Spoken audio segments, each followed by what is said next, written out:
Bold, mindful, grounded. Dee, Garrett, Tyler. You're all bringing a unique set of skills and characteristics into the world, and I look forward to hearing all about how you each make your mark. We hear Miss Olson say it on the elementary announcements most mornings, and when Ms. Boland and I say it to you, it might sound insincere or jokey, but I'm sure that you all know that we mean it when we say, we love you and we're proud of you.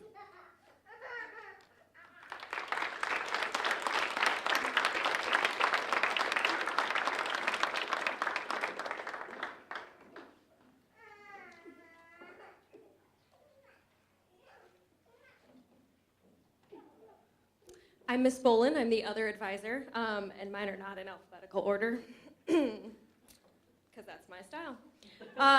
Good evening, everyone. First, I just want to thank everyone who's able to attend tonight and show our incredible seniors support in their extraordinary journey through Marq. I could not be more proud of the students who sit before you today and who better represent what it means to be a student at our amazing school. Each of these seniors before you have been both official and unofficial leaders within our school, and they represent only the second generation of students to attend Marq from 7th grade to 12th grade.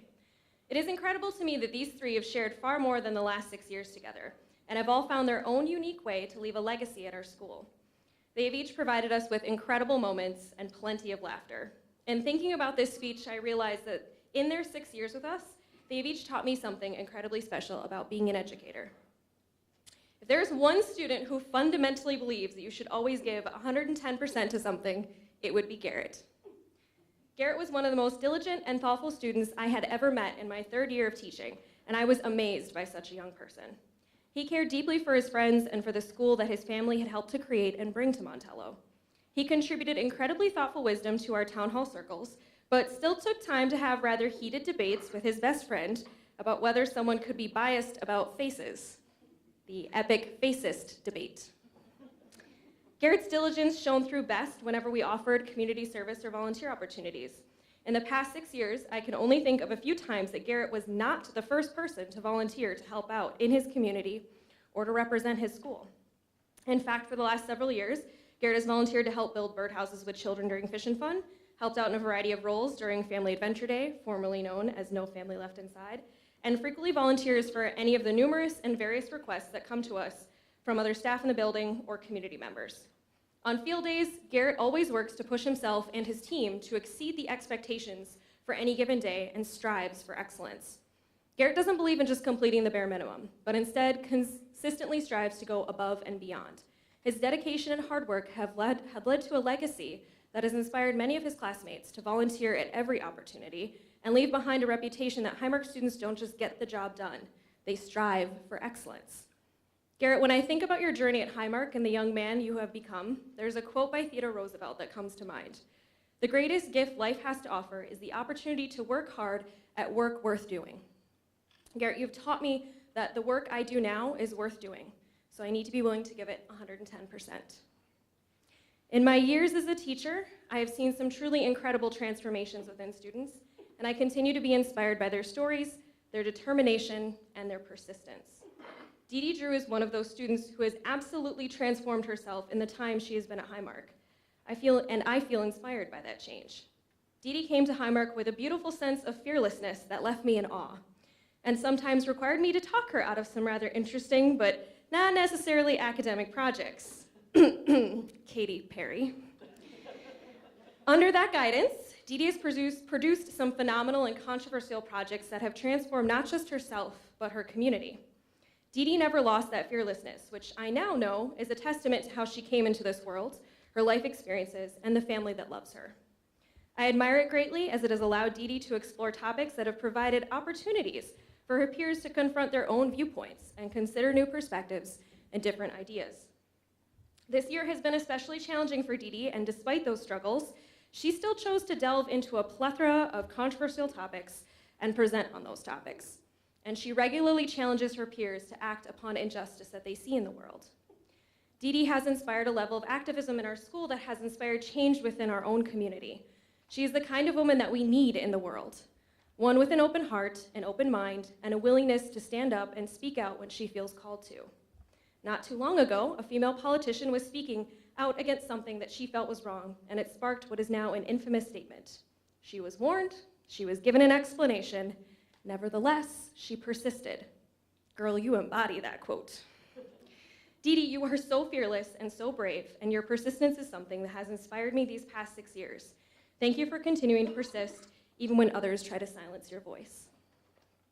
And our third graduate, there are honestly too many things that I would like to say about this young man who has been in my advisory for 6 years, but we do not have that kind of time, nor do we have that kind of Kleenex. When I reflect back on my time with Tyler, I always find myself smiling. The numerous shenanigans he would find himself in frustrated a younger Miss Bolin, but this older, wiser Miss Bolin finds herself laughing at those moments and remembering fondly the many lessons he taught me. Tyler, at times your voice has been our mature voice of reason, the devil's advocate to our arguments. But more importantly, Tyler, you taught me not to take myself too seriously. Even during times of crisis, like hitting a fire hydrant, you are a constant reminder to not take life too seriously. Eventually, everything becomes a memory of love, laughter, or kindness. It just depends upon which lens you want to view it with, and your lens was always to find the story in those moments. But you also reminded me in your small ways, like finding ways to bond with Aiden over your sticky note fights, or telling the joke no one was expecting and often no one was asking for. I have watched you transform into such a mature, thoughtful, loving young man, and I could not be more proud to have been a part of your journey. Thank you, Tyler, for your leadership, your kindness, and your humor. You may not realize this, but I am the teacher I am because of all that I learned from you, and I am very grateful that you ended up in my advisory. I was thinking of all the things that you had taught me the other day when I was on Pinterest, and I found a random quote that made me think of how much I have learned from you. It said, "Life is too short to be serious all the time, so if you can't laugh at yourself, call me. I'll laugh at you." Rest assured, Tyler, when I need it, I'll be calling you. All three of these amazing students knew me as a young educator, and all three have been a major influence on my own teaching practices. The beautiful lessons that you have taught me so much and inspired me to continue forward. I know they are leaving behind a legacy that will inspire their classmates and have changed their school for the better. I am so excited to see where their journeys will take them next. Congratulations, class of 2019. We could not be more proud of you, and we love you.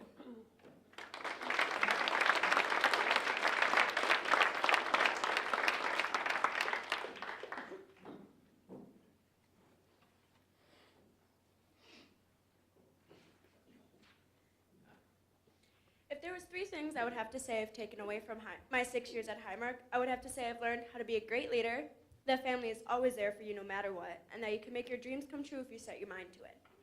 I've learned so much from both my advisors. With Mr. Prim, I've learned a lot about rocks and lichen, as well as even on days that don't look like you need sunblock, wear some. You're a redhead and burn easy.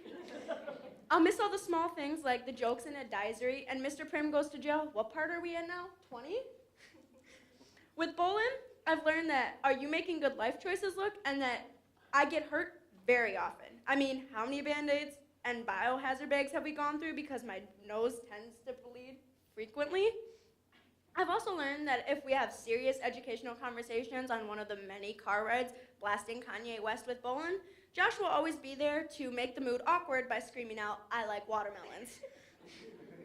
With all the survival skills and basic human skills I walk away with after 6 years, I also walk away with great memories and even greater friends. Because looking back today, I have grown so much from the shy 7th grader who came to orientation with a bandage on her chin and attached to her best friend, to a leader who steps up when needed, and look where those 6 years of growth have gotten me. We're the island of misfit toys, as my mom would say, because maybe we don't fit in the traditional school, but here we are all loved and accepted and have each other's back. I've learned a lot from my mom, like I am stronger than I think I am, and that you can do anything what you want and be whoever you want, no matter what others think. But I want to thank you for the 6 amazing years at an amazing school. But don't worry, this isn't a goodbye, just I'll see you later, because I'm off to start the next half of my journey.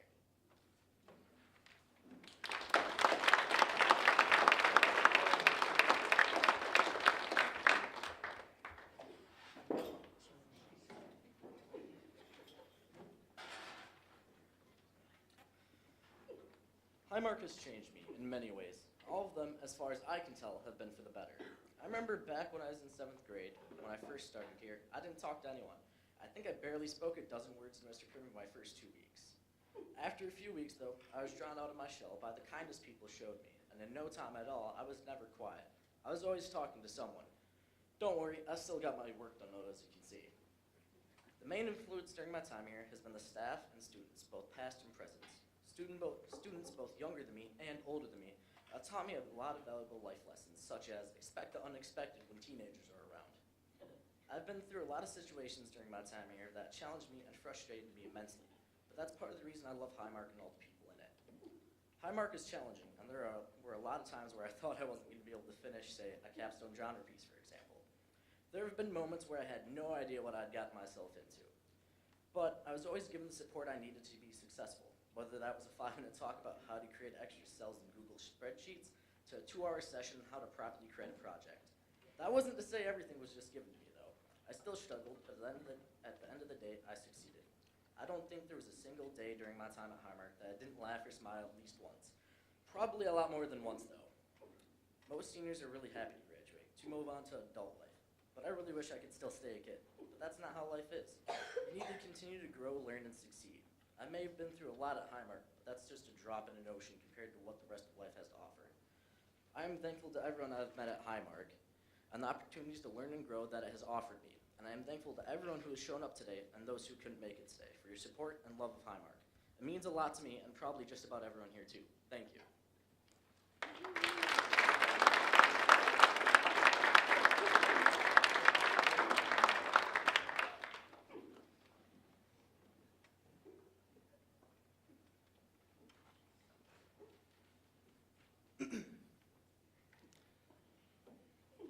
So many of us choose our path out of fear and decide to play it off as though it were practicality.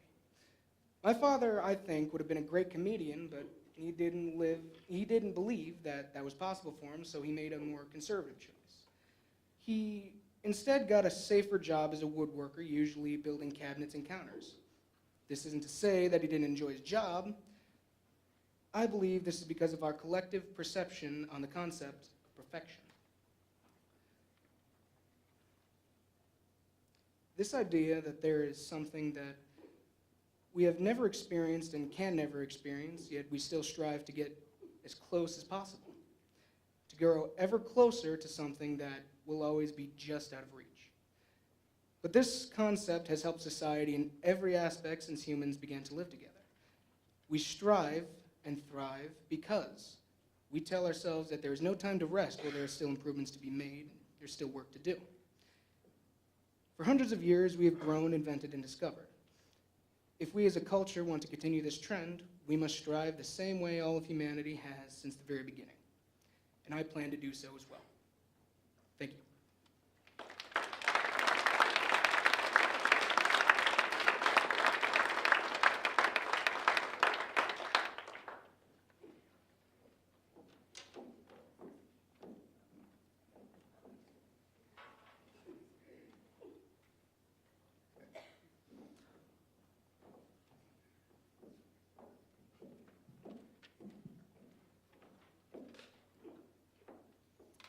All right, so now we have come to the main event, which is the presentation of the diplomas. Do we have them say something? We just check it out. Oh, okay, all right. So we're going to go, again, in alphabetical order, because that's what makes most sense.